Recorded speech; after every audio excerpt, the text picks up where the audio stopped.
नमस्कार, आप देख रहे हैं टाइम समाचार। आज हमारे साथ 2018 बैच के आईएएस अधिकारी संजीव मौर्य जी जुड़ेंगे और वो अपने संघर्षों के बारे में बताएंगे कि उन्होंने आईएएस बनने के लिए कितना संघर्ष किया और कितनी बार टेस्ट दिया, और उन बच्चों को भी मोटिवेट करेंगे कि जो आगे चल के पढ़ना चाहते हैं और आईएएस बनना चाहते हैं। हमारे साथ संजीव मौर्य जी जुड़ चुके हैं। संजीव मौर्य जी, आपका टाइम समाचार में बहुत बहुत स्वागत है, जो आपने महत्वपूर्ण अपना समय हमें दिया। हम आपसे जानना धन्यवाद चाहेंगे, पुष्पेंद्र जी। जी हम आपसे जानना चाहेंगे कि आपका जो झांसी में जो अनुभव रहा झांसी का, वो अनुभव कैसा रहा? अ, मई में जो है मई 2019 में मेरा झांसी आना हुआ था एज एन असिस्टेंट कलेक्टर, जिसमें कि हम लोग को प्रशिक्षण के लिए 1 साल के लिए जिले में भेजा जाता है, जहाँ पे हम लोग जो है फील्ड ट्रेनिंग कर सकें और जो वास्तविक दुनिया है उसमें जाके सीख सकें। तो उसके अकॉर्डिंग स्टार्टिंग का फेज़ तो अच्छा रहा, जिसमें कि सारे अटैचमेंट्स हुए हमारे डिस्ट्रिक्ट एडमिनिस्ट्रेशन के साथ, फॉरेस्ट के साथ, और जो पीडीएस सिस्टम है, इवन चार्जेस भी मिले, इंडिपेंडेंट चार्जेस, एसडीएम का चार्ज रहा, और एग्जीक्यूटिव ऑफिसर नगर पालिका का चार्ज, बीडीओ का चार्ज रहा। लेकिन थोड़ा जो है बदलाव आया जो कार्यकारिणी में, जब से कोरोना जो है पेंडेमिक स्टार्ट हुआ मार्च में, जिसके कारण कि दिनचर्या, इवन कार्य की प्रणाली सारी बहुत ही हेक्टिक हो गई, जी। और लॉ एंड ऑर्डर डिस्टरबेंस जो है, इवन माइग्रेंट्स को जो इतनी संख्या में आ रहे थे, सबको हैंडल करना, उनको जो है अच्छी तरीके से उनके गंतव्य स्थान तक भेजना, थोड़ा मुश्किल पड़ रहा था। लेकिन सर के आंद्रा वामसी सर के और निखिल सर के सानिध्य में जो है सारे काम अच्छे से हो गए। अच्छा, जो कोरोना का भी अनुभव रहा आपका, मतलब ये तो पहली बार ऐसा हुआ आपके जीवन में, हम लोगों के भी जीवन में, बहुत सारे लोगों के जीवन में ऐसा हुआ कि कोरोना नामक एक बीमारी आई और जो लोगों को छूने से या किसी चीज़ टच करने से लगे हो रही थी, उस काफ़ी एक बड़ी चुनौती थी। आप लोगों ने काफ़ी सफलतापूर्वक इसका निर्वहन किया। जिलाधिकारी जी लगे रहे, आप बराबर लगे रहे, जो हमारे सीडीओ थे उनका ट्रांसफ़र हो गया है, वो आगरा पहुंच गए हैं, वो भी लगे हम्म। रहे। मैंने भी देखा, आप बिल्कुल मौके पर इतना बिल्कुल धूप में आप चाहे ग्वालियर बॉर्डर हो चाहे जौहरिया बॉर्डर हो, इसके पास आप लगे रहे, दतिया के पास तमाम आप लोगों ने मेहनतें की। और जो वहाँ से लेबर आ रही थी, जो श्रमिक आ रहे थे, उनको आप उनकी व्यवस्था करा के भेज रहे थे। तो वो एक अलग तरीके का अनुभव रहा होगा आपका। कुछ उसमें ऐसा अनुभव रहा जो आप शेयर करना चाहेंगे? अनुभव तो देखिए, ये one of the life time experience था, जी। और खुदा ना खास्ता ये जो है अनुभव फिर से करना पड़े किसी को, क्योंकि जो है ये बहुत ही कठिन परिस्थिति थी, जिसमें कि सभी को दिन भर अपना मैक्सिमम देना पड़ रहा था, इवन विदाउट एनी रेस्ट। तो दूसरा है कि जो हमारे श्रमिक बंधु आ रहे थे, सभी को बहुत ही परेशानी के कारण जो है अपने गंतव्य स्थान तक जाना पड़ रहा था। वो कुछ लोग जो है 3 से 4 दिन में पहुँच रहे थे, कोई किसी को जो है अराउंड 5 6 से 7 दिन भी लग जा रहे थे, और एक बेसिक मिनिमम नीड में वो सर्वाइव करते हुए जा रहे थे, स्ट्रगल करते हुए।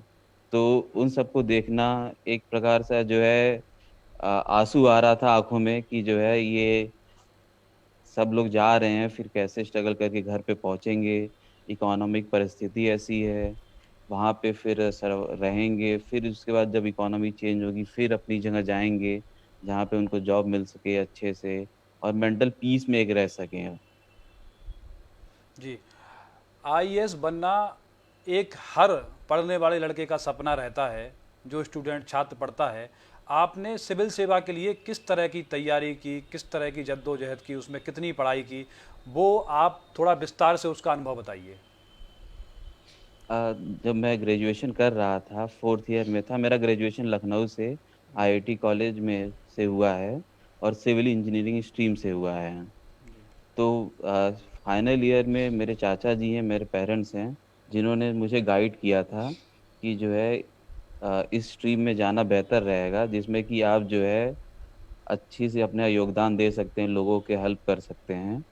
तो वहाँ से मेरा रुझान जो है इस फील्ड में स्टार्ट हुआ, और पहले उन्होंने बताया कि जो है आप बेसिक बुक से स्टार्ट करिए, तो वहाँ से धीरे-धीरे जब एनसीईआरटीज़ जो बेसिक मानी जाती है, फाउंडेशन कोर्स माना जाता है आप सिविल सर्विसेज प्रिपरेशन के लिए। जी। तो उसकी पढ़ाई स्टार्ट हुई। स्टार्टिंग में तो थोड़ा इंटरेस्ट कम बना कि ये था कि पहले जॉब मिल जाए, क्योंकि यूपीएससी में अनसर्टेनिटी बहुत रहती है, आपका सिलेक्शन होगा कि नहीं होगा, या इवन कितने अटेम्प्ट्स के बाद होगा।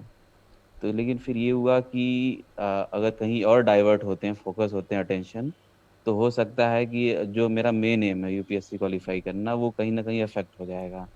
फिर मैंने जो है सीधे ग्रेजुएशन के बाद अपनी पढ़ाई यूपीएससी तैयारी के लिए स्टार्ट की, और चाचा के मार्गदर्शन में और मेरे भैया साथ में थे दिल्ली में, उनके साथ रह के जो है वहाँ पे पढ़ाई निरंतर स्टार्ट हुई। स्टार्टिंग में तो जैसे प्रीलिम्स निकल गया, फिर ये लगा कि अच्छा है। फिर उसके बाद मेंस नहीं निकला तो थोड़ी सी दिक्कत हुई। फिर ये हुआ नर्वस कि हुए। पहला अटेम्प्ट था, जी। हाँ, पहला अटेम्प्ट था, फिर से ट्राई करते हैं और जो भी मिस्टेक्स हुई थी उसको एनालाइज करते हैं।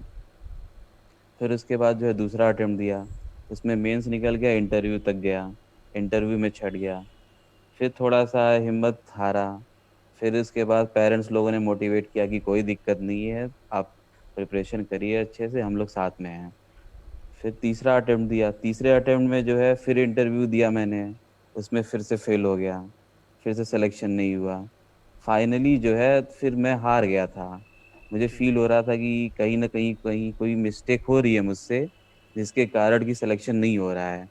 फिर उसको बैठ के मैंने 3 से 4 दिन के आसपास सोचा कि मैं कहाँ मिस्टेक कर रहा हूँ, किसके कारण कि मेरा सिलेक्शन नहीं हो रहा है।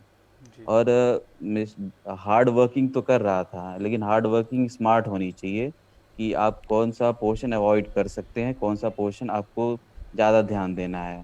आजकल जी। मार्केट्स में कंटेंट बहुत ज़्यादा अवेलेबल हैं, जी। लेकिन उसमें से आपको चुन के पढ़ना होता है। आपको उसमें ये है कि हमें रिसर्च नहीं करनी होती, हमें जी। एक जनरल नॉलेज सारी चीज़ों के लिए रखनी होती है, जो जी। कि एक नॉर्मल मेहनत से काफ़ी है। जी। तो चौथे अटेम्प्ट में सारा चीज़ एनालिसिस करते हुए, by God grace, by the luck of the parents, सभी के उस आशीर्वाद से, और मेरा 89th रैंक सिक्योर हुआ और जी संजीव। सिलेक्शन हुआ जी। फाइनली। जी। बहुत ही आपने बढ़िया बात बताई जो उन छात्रों के काम आ सकती है जो पहली ही बार में नर्वस हो जाते हैं और वो हार मानकर बैठ जाते हैं, फिर दोबारा इसमें प्रतिभाग करने की कोशिश नहीं करते हैं। उनके लिए आप क्या क्या कहना चाहेंगे कि जो जैसे पहली बार में उनको नर्वस कुछ सफलता हाथ नहीं लगी, दोबारा फिर वो नर्वस हो जाते हैं। कुछ लोगों की परिस्थितियां ऐसी रहती हैं कि वो कहते हैं छोटी मोटी ही नौकरी हमें मिल जाए, कम से कम घर की जो परिस्थितियां रहती हैं, ऐसी तो आपके सामने कोई परिस्थिति नहीं थी? नहीं, मेरी परिस्थिति तो अच्छी थी क्योंकि भैया का जॉब था, चाचा का जॉब था, जी। तो वहाँ से परिस्थिति में कोई परेशानी नहीं थी। लेकिन मैं लोगों से ये कहना चाहूँगा कि जी। एक हार के बाद ठहराव नहीं होता। आप जो है निरंतर आपको बढ़ना रहता है। एक ये जान लीजिए कि कोई मंज़िल है, उसकी कई सीढ़ियाँ होती हैं। कभी-कभी आप 2 एक सीढ़ी आगे बढ़ते हैं, तो कुछ समय आता है कि आपको एक सीढ़ी नीचे भी उतरना पड़ता है। लेकिन इसका मतलब ये नहीं है कि आप सीढ़ी चढ़ नहीं सकते। आपके अंदर वो एनर्जी नहीं है, ये इसका मतलब ये नहीं है। आप थोड़ा-सा और प्रयास करके आप ज़रूर अपने मुकाम को हासिल कर सकते हैं। और एक मैसेज है लोगों के लिए कि जो है पेन ऑफ इनडिसिप्लिन, और ये कह लीजिए कि पेन ऑफ जो फेलियर होता है, वो बहुत ही गहरा होता है पेन ऑफ डिसिप्लिन से। अगर आप अपने जीवन में अनुशासन बनाए रखते हैं, तो उसमें क्योंकि अभी हमारा जो क्या कहते हैं पालन-पोषण होता है, तो बहुत ही लिबरल एनवायरनमेंट में होता है, जिसमें कि डिसिप्लिन जो है एक लिमिट तक रहता है, उसके बाद हम लोग जो है अपना कुछ भी करते हैं।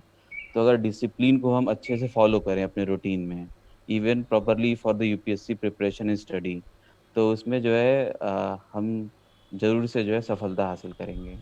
अच्छा, आपका जो पूरा प्रयास रहा एक आईएएस ऑफिसर बनने में, टोटल कितना समय लगा? आपने कितना समय अपना दिया इसमें, कितनी पढ़ाई की आपने? टोटल मतलब ईयर कितना समय लगा आपका?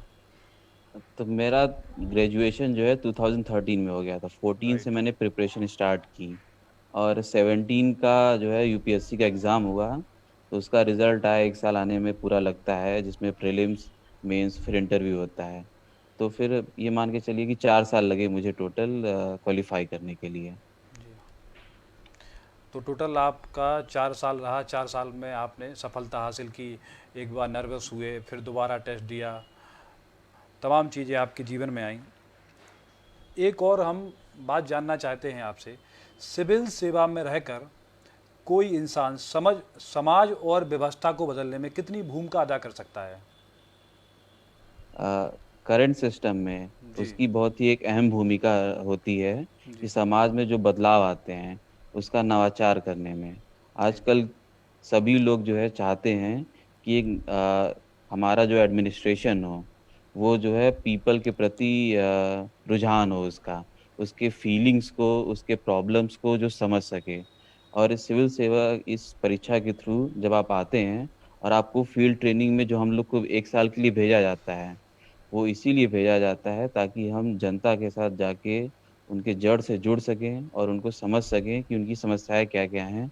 फिर उसके बाद फिर हम लोग जो है जैसे हम लोग 180 लोग हैं बैच में, जी। फिर 1 महीने के लिए फिर से आपस में कनेक्ट होते हैं फेज़ 2 के लिए, जिसमें हम लोग डिस्कस करते हैं या डीब्रीफिंग अपना सेशन लेते हैं कि किसने क्या-क्या समस्याएँ फेस की कहाँ-कहाँ पे। जी। और किसने कौन-कौन सी चीज़ें इम्प्लीमेंट करनी चाहिए, किसमें सफलता मिल गई, किसमें वो फेल हो गए तो क्यों फेल हो गए और कहाँ पे जो है जनता ने काफ़ी पूर्ण रूप से सहयोग किया कि आप जो है एक नया चीज़ ला रहे हो और जनता आपका सहयोग दे रही है कि इसको इम्प्लीमेंट करने में, जिसमें कि दोनों लोग की जो है म्यूचुअल अंडरस्टैंडिंग है और ओवरऑल गवर्नेंस अच्छा हो रहा है। जैसे झांसी में भी हम लोगों ने ट्राई किया था कि जो है ईपीजीएम मशीन के थ्रू आंगनवाड़ी सेंटर्स में जो बच्चे हैं मैलनरिश्ड बच्चे हैं, उनका वेइंग किया जाए, उनकी ग्रोथ मॉनिटरिंग की जाए।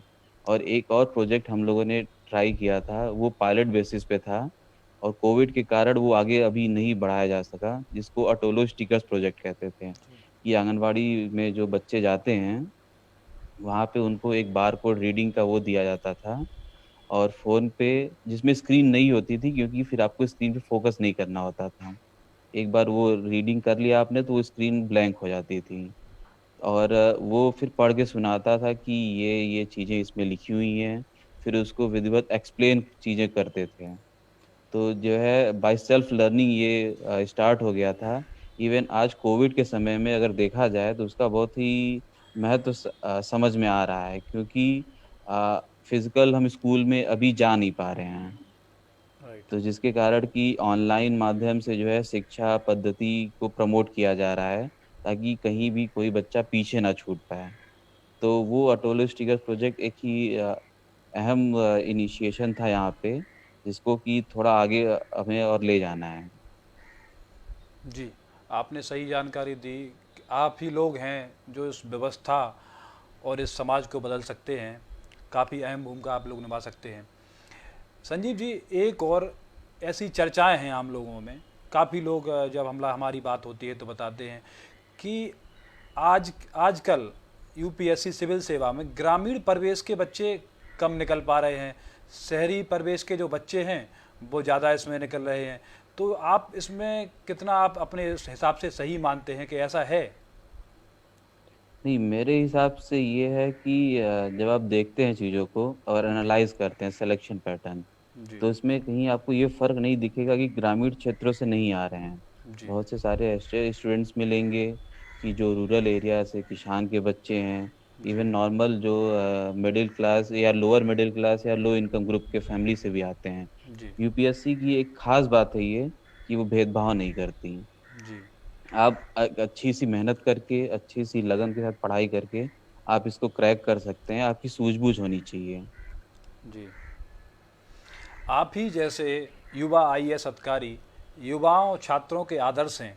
आप उनके लिए क्या कहना चाहेंगे कि वो किस तरह से अपनी तैयारी करें और एक सफल आईएएस ऑफिसर बनने तक की भूमिका निभाएं? मैं ये कहना कहना चाहूँगा कि यूपीएससी का प्रिपरेशन जो है 3 चरण में होता है, जी। जिसमें कि प्रीलिम्स होता है, ऑब्जेक्टिव क्वेश्चन्स होते हैं, मेंस होता है जो सब्जेक्टिव होता है और जी। इंटरव्यू होता है, जिसमें जी। कि एक आपकी पर्सनैलिटी टेस्टिंग होती है। जी। ग्रुप जो बोर्ड रहते हैं उनके द्वारा। तो आपका का मन जो है, किस तरफ आपका रुझान है, पहले तो आपको ये डिसाइड करना पड़ेगा आइदर आप इंटरमीडिएट में हो या ग्रेजुएशन में हो। तो यहीं से किसी भी आपको समय शुरुआत पे करनी आप पड़ेगी। जी। किसी भी समय पे आपको एक बार डिसीजन लेना पड़ेगा। राइट।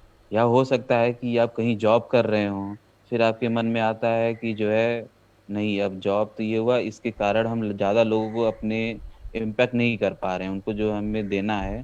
कभी-कभी होता है कि हमारे मन में मलाल रह जाता है कि हमें जो सोसाइटी से जो हमने लिया है, हम उसको वापस नहीं कर पा रहे हैं। जी। तो आप एक जॉब करते रहते हो, फिर सोचते हो नहीं, अब इसमें हमारा वो योगदान नहीं हो रहा है, जी। हमें थोड़ा लार्जर फ्रेम में जाना है, तो फिर आपके मन में वो खटकता है, इन्फ्लेक्शन पॉइंट होता है। जी। तो किसी भी पड़ाव पे आ सकता है, चाहे इंटरमीडिएट हो, चाहे ग्रेजुएशन हो या जॉब करते वक़्त हो। उसके बाद जब आपने एक बार डिसाइड कर लिया, डिसीज़न ले लिया, तो आप फिर पूर्ण रूप से उसमें लग जाइए, उसके प्रिपरेशन के लिए। और कभी-कभी सारी परिस्थितियाँ हमारे अगेंस्ट भी हो सकती हैं। ऐसा नहीं है कि हमें सारा चीज़, कमरा अच्छा मिल रहा है, सारी किताबें मिल रही हैं और किसी चीज़ की दिक्कत नहीं होने दे रही है फैमिली। कभी-कभी ऐसा होगा कि आपको इवन किताबों की भी कमी होगी, इवन रहने खाने के लिए भी थोड़ा बहुत शायद मशक्कत करनी पड़े। और आप जैसे कि अभी प्रचलन में है कि प्रिपरेशन जो है दिल्ली जाके करना है या कोटा जाके करना है या हैदराबाद जाके करना है, बैंगलोर जाके करना है। जी। तो ऐसा नहीं है कि आप सिर्फ़ इन्हीं पार्टिकुलर एरिया में जाएँगे तभी सिलेक्शन होगा। ऑनलाइन का ज़माना है, सारी चीज़ें जो है अवेलेबल हैं। बस डिपेंड करता है कि आपका विल पावर कितना है। और तीनों चरण के लिए कुछ बेसिक्स बुक्स हैं, जिसको आप फ़ॉलो करके, कुछ स्टैंडर्ड बुक्स हैं, जिनका अध्ययन करके अच्छे से आप जो है सिलेक्शन पा सकते हैं। The most important Mantra for this is कि आपका रिवीज़न होना चाहिए चीज़ों का बराबर।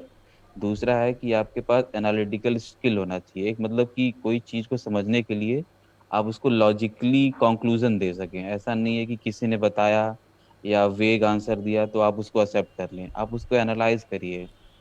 जैसे लॉर्ड बुद्धा कहा करते थे कि एक जी। स्पिरिट ऑफ सेल्फ इंक्वायरी होनी चाहिए। तो वो अगर मन में है, आप चीज़ों को अपने अनुसार इंटरप्रेट कर रहे हो, फिर अपना इंटरप्रिटेशन जो है, जो एक्सपर्ट्स हैं, उनके साथ भी मैच कर रहे हो कि हम कहाँ पे हमारा डाइवर्स ओपिनियन है, कहाँ पे सही ओपिनियन है। ओपिनियन डिसएग्रीमेंट मैटर करता है, ओपिनियन जो है डिसएग्रीमेंट हो नो डाउट ये अच्छी चीज़ है, तभी तो आप एग्रीमेंट पे आएँगे। कई छात्रों को जो विषय चूज़ करने में कभी काफ़ी समस्या होती है, कन्फ्यूज रहते हैं कौन सा विषय लें, किस विषय से हम वो करें। तो इसमें क्या उनको कौन सा विषय लेना चाहिए, या जो उनका मन करे वो लेना चाहिए जिसमें उनकी रुचि हो? अकॉर्डिंग टू मैं ये कहना चाहूँगा कि सबसे पहले आप देखिए कि ग्रेजुएशन सब्जेक्ट आपका क्या था। जी। अगर आर्ट साइड से है, तो उसमें ज़्यादातर ये होता है कि आप जैसे सोशियोलॉजी लिए हैं, एंथ्रो लिए हैं या पॉलिटिकल साइंस लिए हैं, तो जो भी लिए हैं, तो आप उसको स्ट्रीम को अच्छे से ले जा सकते हैं। और इसमें कई चीज़ें आपको ध्यान में रखनी पड़ती हैं। पहला है कि सिलेबस कैसा है उसका, आप उसमें सिलेबस में इंटरेस्टेड हो कि नहीं ऐसा सब्जेक्ट। दूसरा है कि प्रीवियस ट्रेंड्स भी आप देख सकते हैं कि यूपीएससी में मार्किंग पैटर्न कैसा चल रहा है। वो हालाँकि ज़्यादा फ़र्क नहीं पड़ता क्योंकि जितना अच्छा आप लिखोगे किसी भी सब्जेक्ट में, उस वैसा मार्क्स मिलेगा। अगर आप रूटीन आंसर, रोट लर्निंग वाला आंसर लिख लिख रहे हो या जो बुकिश आंसर है वो लिख रहे हो तो आपको मार्क्स नहीं मिलने वाला। आपके जो है अपने आंसर में थोड़ा डायनामिज़्म लाना पड़ेगा, जिसमें कि करंट चीज़ों को मिक्स अप करना पड़ेगा और जो व्यक्त करने की भावना है, एक्सप्रेशंस हैं, उसको थोड़ा अच्छा करना पड़ेगा।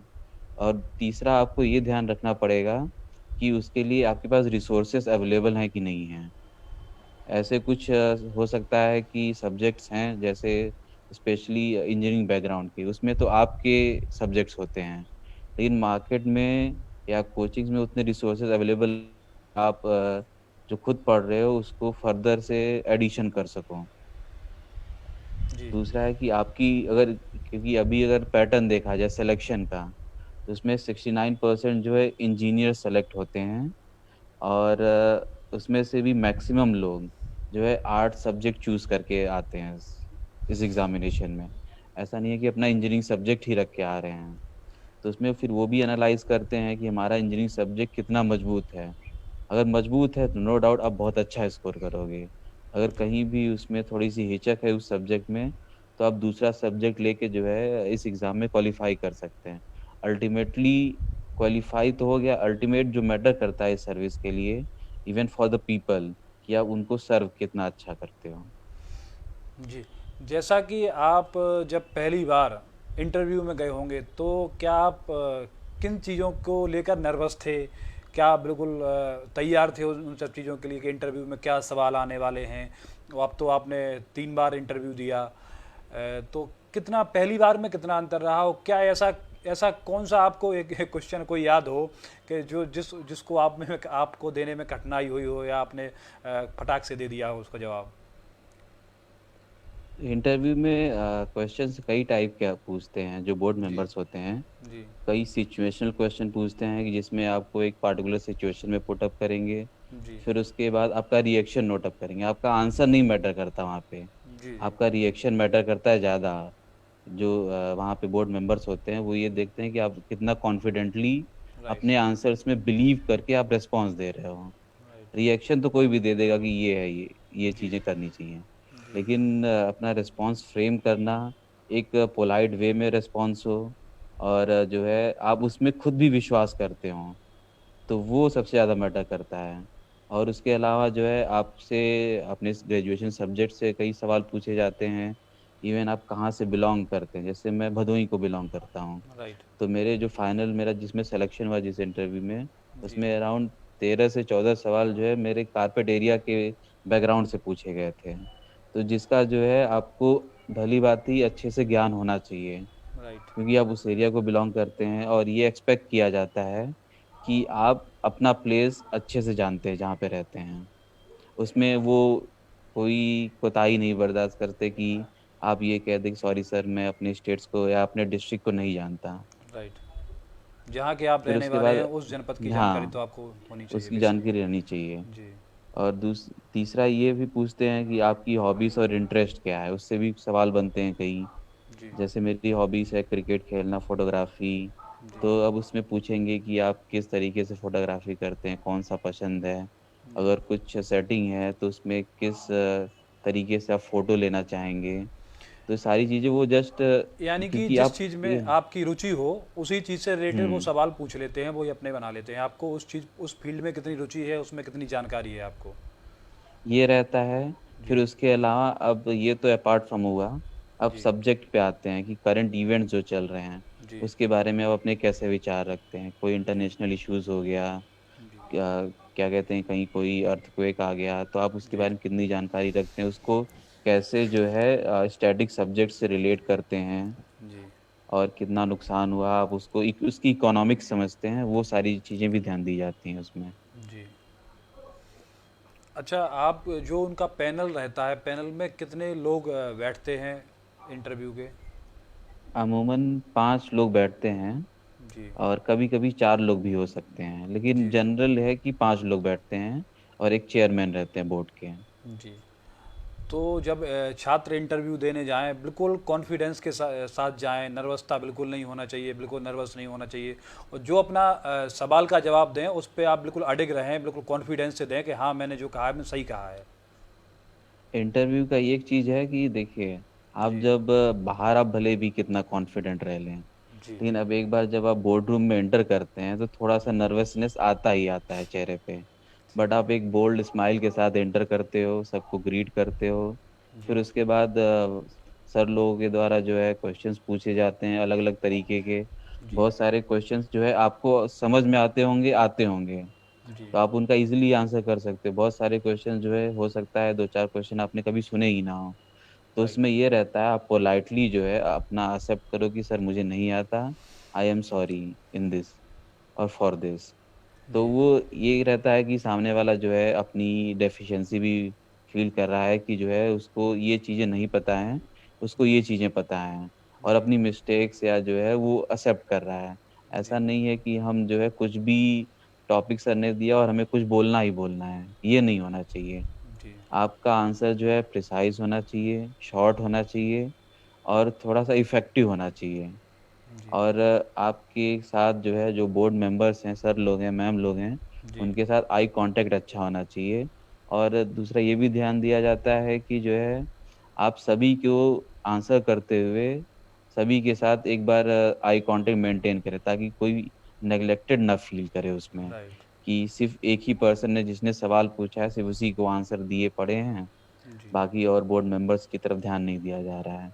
ये वन ऑफ दी जो है एनालिसिस होती है, बॉडी लैंग्वेज जो रीड करते हैं, वो ये बताते हैं कि आप लोग जो है सभी मेंबर्स को रिस्पेक्ट करने के लिए आपको एक बॉडी लैंग्वेज फ़ॉलो अप करना पड़ेगा। जी। संजीव जी, आपने काफ़ी महत्वपूर्ण जानकारी दी। जो छात्र आगे बढ़ना चाहते हैं और सिविल सेवा की तैयारी करना चाहते हैं, सिविल सेवा में जाना चाहते हैं, उनको काफ़ी आपके इस इंटरव्यू के माध्यम से काफ़ी मदद मिलेगी और वो प्रिपेयर भी होंगे कि किस तरह से उन्हें तैयारी करना चाहिए। अगर पहली बार में आप सफलता हासिल नहीं कर पाते हैं तो आपको नर्वस नहीं होना है। आप अपना दिमाग उस पर फोकस रखें कि हमें ये करना है, तो आप ज़रूर सफलता पाएंगे। संजीव जी, धन्यवाद। संजीव जी, आप झांसी से आपका ट्रांसफ़र हो चुका है और आप अमेठी, अमेठी हुआ ना सर? हाँ, मैं ठीक। हाँ, अमेठी के लिए आपको बहुत बहुत शुभकामनाएं। और हम धन्यवाद, किसी मुद्दे धन्यवाद। को लेकर चर्चा करेंगे। आपका बहुत बहुत जो समय दिया आपने हमें, उसके लिए भी बहुत बहुत आपको धन्यवाद।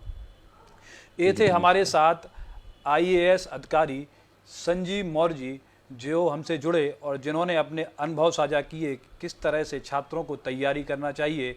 और जो छात्र नर्वस होते हैं उनके लिए भी उन्होंने एक मूल मंत्र दिया है कि आप अपना दिमाग बिल्कुल फोकस उसी पर करे रहें, आपको सफलता एक ना एक दिन ज़रूर मिलेगी।